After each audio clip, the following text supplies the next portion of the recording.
Israel's full cabinet has begun meeting to ratify the Gaza ceasefire deal after the country's security cabinet approved the terms of the agreement yesterday. It includes the release of hostages held by Hamas in exchange for thousands of Palestinian prisoners held in Israeli jails. Now, the ceasefire is expected to start on Sunday afternoon, Jerusalem time, which on the Australian eastern seaboard will be Monday in the early hours of the morning. ABC's Global Affairs Editor John Lyons has the details.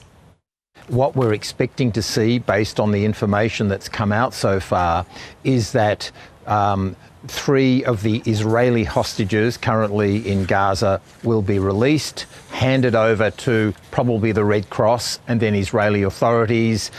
It may well be done through Egypt, as has happened on previous occasions, where the Red Cross will check them, then deliver them to the Israeli army, who will be in the south of Israel. And then it will be a case by helicopter. They're expected to be flown to an army base in Israel, probably in the Negev desert, get a serious medical checkup, and then be flown to a hospital as well, where for a period of time very close relatives may be able to see them.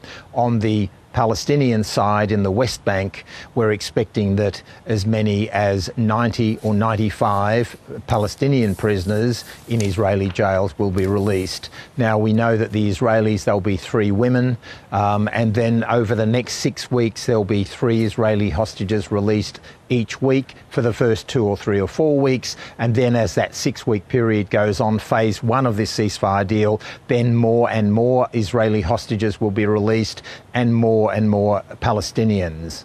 This agreement, John, has come right down to the wire. We know there's been a lot of pushback from the far-right ministers in Benjamin Netanyahu's coalition. How has he managed to get them over the line? Well, Fauzia, there has been, as you say, resistance particularly from 2 of the very influential ministers in the cabinet, far-right ministers, Itamar Ben-Gvir and Bezalel Smotrich.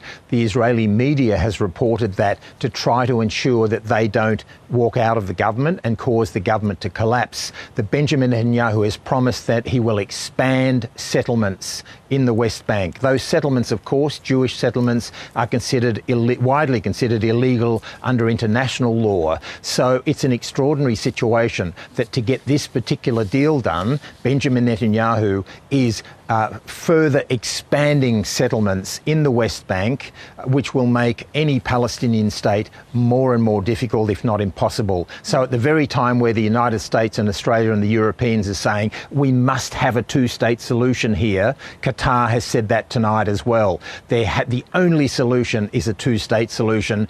Benjamin Netanyahu is actually making that more and more difficult. All right, so if everybody's waiting for the ceasefire to be implemented tomorrow, what's been happening on the ground for now? Well, it was announced about 2 days ago that the ceasefire was coming.